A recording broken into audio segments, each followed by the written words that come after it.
지금 국민의힘 4선 이상 중진 의원들도 말씀하신 것처럼 지방선거 준비 분위기가 지금 심상치 않다는 판단을 하고 장동혁 대표와 면담을 했습니다. 뭘 요구했을지 한번 들어보겠습니다. 확실하게 속지 않은 세리머니 등을 통해서 국민에게 뭔가를 보여주자. 그런 어떤 의식을 통한 다음에 빨리 선거체제로 돌입을 하자. 결국 어려우면 공천이라도 잘해야 되지 않냐. 공천을 투명하게 이기는 사람을 공천을 해야지 그냥 배를 뽑거나 이렇게 하면 그것이 또 여론이 악화되어도 안 좋다. 지금 국민의힘에서 얘기하고 있는 이 위기감이 여론조사에서도 느껴지는지 오늘 나온 NBS 정당 지지도 한번 보겠습니다. 전체 정당 지지도 먼저 볼게요. 자, 더불어민주당과 국민의힘 등등 나와 있는 그 지지도 먼저 보겠습니다. 자, 일단 정당 지지도에서 더불어민주당이 일단 45%를 나타내고 있고 국민의힘이 17%를 나타내고 있는 상황이에요. 그리고 지금 무당층이 26% 나타나고 있고요. 이 조사가 엠브레인 퍼블릭이 2월 23일부터 25일까지 전국 만 18세 이상 남녀 1,002명을 대상으로 무선 전화 면접 100% 방식으로 조사한 내용입니다. 표본 오차 95% 신뢰 수준에 플러스 마이너스 3.1%포인트. 일단 지금 45대 17로 나오고 있는 상황이죠. 지금 17%는 이 조사에서는 지금 현재 국민의힘 최저치가 나오고 있다고 합니다. 그리고 앞선 그 그래픽 잠깐 또 볼게요. 다른 지역은 현재 지금 민주당이 모두 앞서고 있고 권 의원님 지역 기반이기도 한 이 대구 경북에서 민주당과 국민의힘 지지율이 28%로 동률을 나타냈습니다. 박용진 의원님, 이 지지율만 봤을 때 뭘 말하고 있는가? 전통의 지지층 대구 경북이지 않습니까? 국민의 입장에서는. 네. 저희 민주당 안에서는 이 지표를 보고 이게 실화냐 네. 하는 반응들이에요.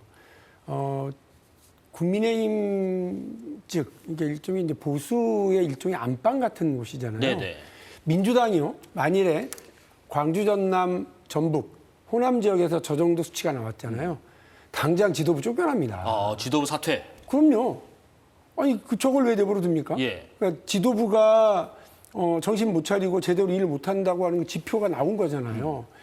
근데 지금 제가 장동혁 대표가 어디선가 이야기한 걸 듣고 좀 깜짝 놀랐는데 네. 지방선거는 투표율이 낮고 그 국민의힘을 지지하는 사람들, 윤어게인과 절연해서는 안 된다라고 하는 사람들의 목소리는 단단하고 이러니까 우리가 승리할 수 있다. 지방선거 지지율이 투표율이 낮으니까. 그러니까 짠물들이 더 적극적으로 반영할 수 있으니까. 네네. 그 얘기는 국민들 보고 투표하지 말라는 얘기 아니에요? 어허. 이게 말이 됩니까? 예. 선거 캠페인을 투표하지 마세요. 당신은 이렇게 윤어게인하고 생각이 다르니까 투표하지 마세요. 그렇게 할 거예요? 그 투표율이 높아진 속에서 민심 반영이 잘 되고 네. 그렇게 해서 선거 승리를 이끌기 위한 것이 아니라 예. 그 민심과는 괴리된 이른바 강성 지지층의 목소리가 잘 반영될 수 있는 낮은 투표율을 전제로 승리할 수 있다라고 얘기하는 걸 듣고 이분이 선거 ABC를 모르는구나. 예. 다시 봤더니 그렇지. 국회의원 된 지 만 4년밖에 안 됐어요.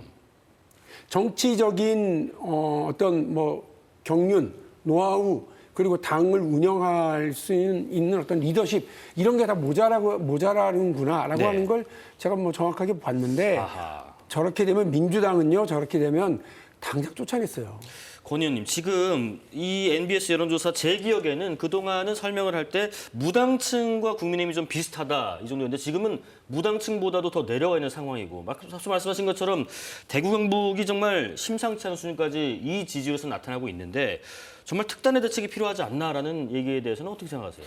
특단의 대책이 필요하죠. 예. 사실은 그런데 이게 딜레마가 지금 국민의힘 지지도가 17%잖아요. 네. 그러니까 1,000명 조사에서 173명만 국민의힘 지지라고 표현을 했어요. 그런데 그 173명의 성향을 뜯어보면은 그 사람들 중에서 지난 1심 윤석열 전 대통령이 무기징역을 맞은 게 잘된 거냐 못됐냐를 물어보면은 깜짝 놀란 결과 70%가 이 사형 선고 무기징역 이거 잘못됐다 무죄다라고 얘기하는 거예요. 저 17% 지지자들 안에서. 네. 그리고 장동혁 대표가 잘하고 있다. 지금 저 정도면은 국민들로부터 버림받은 거거든요. 그런 정당 지지도인데 그래도 그 정당을 이끌어가는 장동혁 대표가 잘하고 있다가 저 17% 중에서는 58%가 잘하고 있다는 거예요. 과반. 그러니까 예. 근데 저분들의 우리 지지층들을 나무라거나 배척할 수는 없어요. 그런데 저 소리만 듣고 가면은 저걸 가지고 어떻게 이기겠습니까? 그러니까 장동혁 대표는 저분들도 우리 지지층인데 저분들에게 윤석열 대통령이 이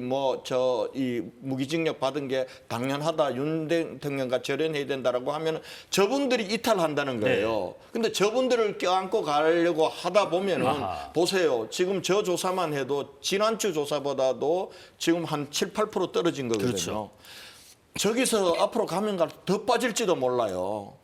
그런 거기 때문에 제가 볼 때는 선거를 좀 아는 사람인 것 같으면은 저분들에게는 야 그래도 좀 어떡하냐 우리가 선거에 이기려면은 중도층으로 가려면은 우리 노선을 바꿔야 된다.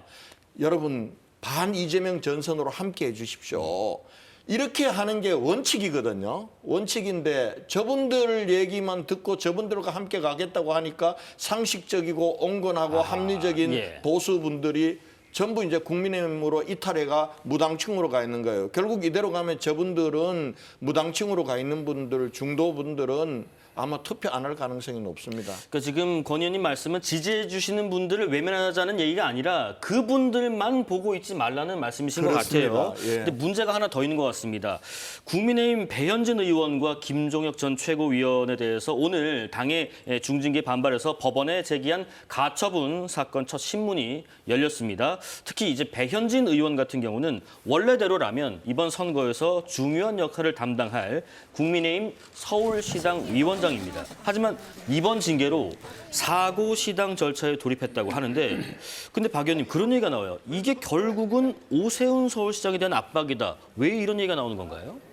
뭐 구조적으로 그렇습니다. 서울시당이 물론 그 광역단체장, 서울시장에 대한 뭐 그 공천 권한이라든지 뭐 컨트롤하거나 이러진 않습니다. 중앙당이 해요. 중앙당이 그렇죠. 하지만 네. 서울시당이 서울시장 선거와 관련된 지원 부대 아니겠어요. 그러니까 배현진 의원이 장동혁 체제에 대한 뭐 반대 비판 목소리를 상당히 키워온 정치인으로서 서울시당을 이끌게 되면 여러 가지가 어렵다 이렇게 되면서 서울시당 위원장 자리를 이제 뭐 내놓게 만들고 그러면서 이제 제가 사고지구당이라는 얘기를 들어봤는데 예. 사고시당, 사고시당. 광역시당을 사고다라고 자기들이 얘기하는 거는 사실 지금 처음 보거든요. 그러니까 이런 황당한 거야말로 당 지도부가 저지르는 내부 총질이에요. 당 지도부가 만드는 자해 행위라고요. 근데 이런 일들이 너무 자주 이렇게 벌어지니까 이제 뭐 저런 일은 그냥 늘상 벌어지는가 보다 국민의힘에서 이런 생각이 들고 저 지금 앞에 나와 계신 권영진 의원이 걱정돼요. 왜요?